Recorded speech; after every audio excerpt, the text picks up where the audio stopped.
आज हम लोग बात करेंगे एनसीईआरटी बुक के क्लास 12 के एक्सरसाइज 4.3 सारणी के ही चैप्टर है। पिछला जो चैप्टर है 4.1 4.2 हम पिछला क्लास में बता चुके हैं, तो आज से हम शुरुआत करते हैं 4.3 से सारणी में। तो 4.3 एक बहुत ही सरल और बहुत ही आसान चैप्टर है, जो एक पिछला पढ़ा हुआ चीज का ही हम एक उसको डेवलप कर करके डिटरमिनेंट में हम त्रिभुज के क्षेत्रफल को हम बनाने की कोशिश करेंगे सारणी की सहायता से। तो जैसा कि त्रिभुज में 3 ही शीर्ष दिया होता है, तो 3 शीर्ष हमारा ए बी सी चाहे कोई भी चीज आप मान सकते हैं। तो शीर्ष में हमारा जो भी होगा वो एक x1 y1 के रूप में होगा,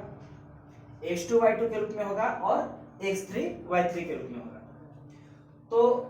हम इसीलिए बात की कि पीछे हम लोग कहीं ना कहीं पढ़ चुके 10th क्लास में। तो आप क्या पढ़े थे 10th क्लास में कि त्रिभुज के क्षेत्रफल निर्देशांक ज्यामिति में त्रिभुज के क्षेत्रफल निकालना आप बहुत अच्छे से जानते थे, जिसका सूत्र आपको जो सामने दिखाई दे रहा है ये होता था,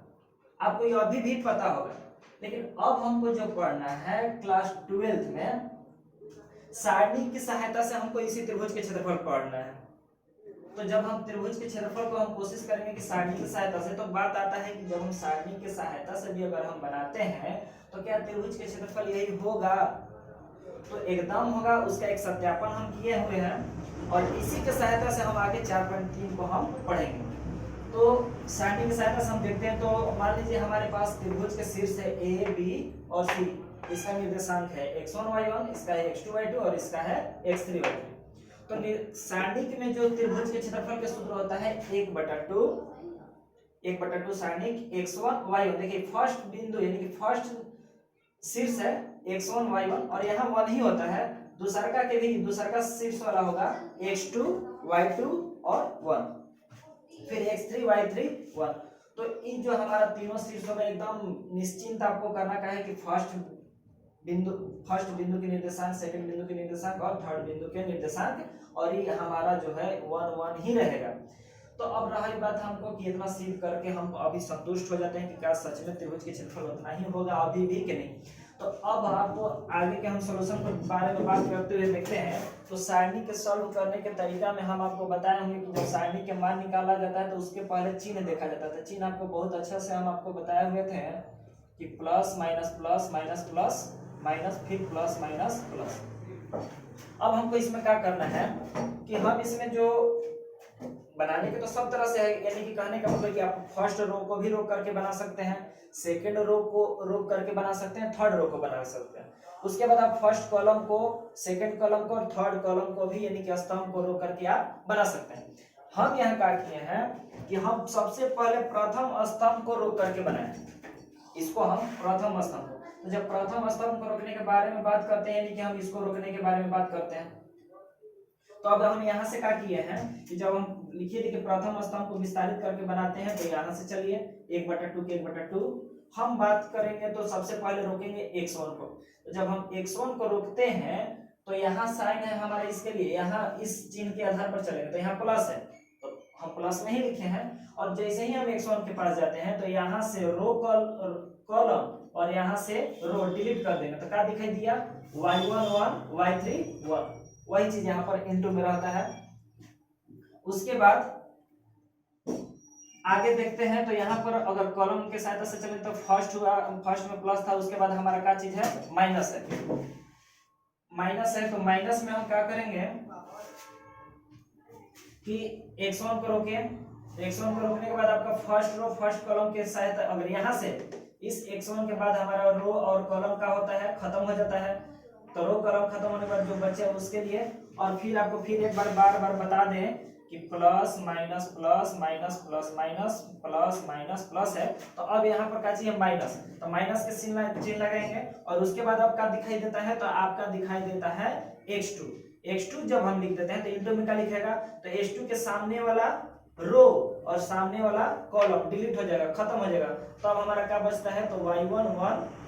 y3 1। फिर इसके बाद आगे बढ़ते हैं तो प्लस के ही साइन है, तो प्लस के साइन के साथ हम रोकेंगे x3 को, और जैसे ही x3 को रोकते हैं तो इसके सामने वाला रो और इसके सामने वाला कॉलम डिलीट हो जाएगा, तो जो दिखाई दिया वो हम लिखते हैं। अब बाकी आपको 2 गुने 2 कोटि के रो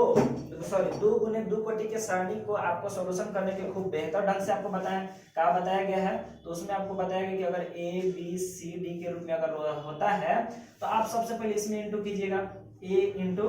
डी, काची के साइन लगता है माइनस के, और फिर यहाँ से हो जाएगा b इंटू सी। तो जस्ट वही प्रक्रिया हम यहाँ भी लेके चले हैं कि x1 की x1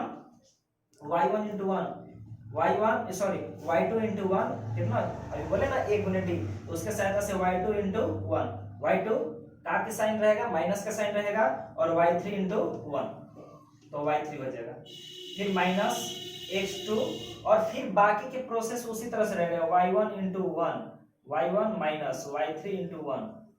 y3 माइनस के साइन है प्लस, इसमें भी वही प्रक्रिया चले हैं। आगे जब हम चलते हैं तो हम बोले हैं कि इस सूत्र को सिद्ध करके हम संतुष्ट हो जाते हैं, तो इसमें आपका यहाँ पर प्लस है जबकि यहाँ पर हमारा माइनस है, तो हम क्या किए हैं कि इसमें से माइनस कॉमन लेंगे, तो जैसे ही हम माइनस कॉमन लेंगे तो क्या हो जाएगा, माइनस हमारा प्लस हो जाएगा, और प्लस हो जाएगा तो जितना है उतना ही रहेगा, लेकिन हाई जो है अब इसमें भी तो साइन चेंज होगा, माइनस कॉमन लें तो इसका भी साइन चेंज होगा, हाई क्या में है माइनस में, तो ये हो गया है प्लस में, क्योंकि माइनस कॉमन लिए हैं, हाई हमारा प्लस में है तो ये हो गया हमारा माइनस में, फिर प्लस जितना है उतना ही रहेगा। तो अब आप देख सकते हैं कि भी त्रिभुज के जो सूत्र है इसी त्रिभुज के सूत्र के आधार पर सेम टू सेम आपका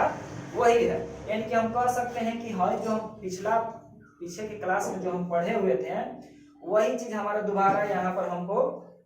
सिद्ध हुआ है। यानी कि अगर हम इस क्लास 12 के अगर हम पाठ 4 में सारणी की अगर हम बात करेंगे और इसके सहायता से त्रिभुज के क्षेत्रफल अगर हमको पढ़ने के बाद आता है तो हम कह सकते हैं कि इस सूत्र के जगह पर हम इसका भी प्रयोग कर करके हम बना सकते हैं।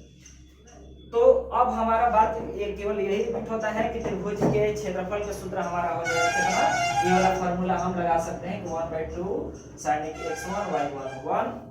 x2 y2 1 x3 y3 1। इसके बाद और हम आगे बढ़ेंगे जो कि ये भी एक पढ़ा हुआ ही रूप है। क्या पढ़े थे हम लोग, तो संरेख के बारे में हम पिछला क्लास फिर से बात करें कि 11 12 10th 12th में शायद हम लोग पढ़ेंगे 11th में कि संरेख कब होता है। तो संरेख के लिए भी उसको प्रूफ करना होगा, तो उसके लिए भी आपको बता दें कि अगर 3 को बिंदु दिया हो और उसके संरेख के बारे में पूछे कि क्या यह तीनों बिंदु संरेख है, तो हम तीनों बिंदु को इसी तरह से x1 y1 x2 y2 x3 y3 हम मान करके चलेंगे, और जब उसको लेके चलेंगे तो उसको भी हम त्रिभुज के क्षेत्रफल ही निकालेंगे, और त्रिभुज की जब क्षेत्रफल निकालेंगे तो उसका आंसर होना चाहिए 0। अगर जैसे ही 0 हो जाता है, जैसे ही 0 हो जाएगा तो समझिए कि तीनों बिंदु हमारा क्या है, संरेख है। तो 3 संरेख बिंदुओं से बने त्रिभुज का क्षेत्रफल 0 होता है, और अतः संरेख होने के लिए हमको त्रिभुज के क्षेत्रफल को क्या होना पड़ेगा, 0 होना पड़ेगा। और त्रिभुज के क्षेत्रफल अभी क्या लिखा है, इतना लिखा है 1/2 x1 y1 1 x2 y2 1 x3 y3 1। अब बताइए हई टोटल के टोटल हमारा इधर गुना में है, इधर आएगा तो भाग में हो जाएगा, तो भाग में होगा तो 0 सही होगा, और इस हिसाब से देखेंगे तो इस सब के सब 0, यानी कि कहने का अगर हम यहाँ 1/2 ना भी लिखें तो भी हम कह सकते हैं कि x1 y1 1 x2 y2 1 x3 y3 1 हमारा कोई के बराबर होगा, 0 के बराबर होगा। फिर से एक बार बता दें कि एक बहुत आसान चैप्टर है, इसके अगला वीडियो अब हम लोग 4.3 पढ़ना स्टार्ट करेंगे। ये केवल उसका इंट्रोडक्शन था, जानकारी था। अगला वीडियो तुरंत तो अभी हम बनाने वाले हैं, और इसमें आपको हम 4.3 के A to Z क्वेश्चन को हम लोग सॉल्व करेंगे। अब यहाँ पर हैगा, फिर से एक बार रिपीट कर देते हैं कि त्रिभुज के क्षेत्रफल हमारा हुआ इतना, जो पहले हम लोग के इस चीज को हम जानते थे। उसके बाद एक पॉइंट और आएगा कि संरेख है, तो संरेख के लिए आपको त्रिभुज के ही क्षेत्रफल लेके चलना होगा, जिसको हमको 0 के बराबर करना होगा। एक चीज और है इस चीज में, केवल 4.3 के लिए बात है हम कर रहे हैं क्या है। तो अगर मान लीजिए बनाते वक्त, फिर से एक बार सुनिए, ध्यान से सुनिएगा, अगर बनाते वक्त त्रिभुज का क्षेत्रफल पहले से ही दे दिया हो, क्षेत्रफल पहले से ही क्या किया हो, दे दिया हो, तब हम क्या करेंगे, उसमें अगर कहीं बिंदु निकालना हो या फिर समीकरण निकालना हो तो आपको एक बात ध्यान में रखिएगा कि उस क्षेत्रफल को हम प्लस के साथ भी लिखेंगे और माइनस के साथ भी लिखेंगे। यानी कि अगर कह दिया कि क्षेत्रफल हमारा 10 है और समीकरण निकालना है या फिर बिंदु निकालना है, तो हम इस क्षेत्रफल को प्लस में नहीं बल्कि प्लस के साथ साथ हम माइनस पर भी हम हल करेंगे, यानी कि दोनों चीज लेंगे, प्लस भी और माइनस भी। तो वही यहाँ पर है कि यदि हमारा क्षेत्रफल दिया हो, क्या दिया हो, क्षेत्रफल, तो क्षेत्रफल दिया होगा तो बनाते समय हम सारणी का जो क्षेत्रफल होगा उसको हम प्लस में भी लेके चलेंगे और माइनस दोनों में लेकर के चलेंगे हम। तो इतना ध्यान में रखना है कि अगर क्षेत्रफल दिया हो तब क्या करेंगे, क्षेत्रफल को हम प्लस के साथ और माइनस के साथ हम लिखेंगे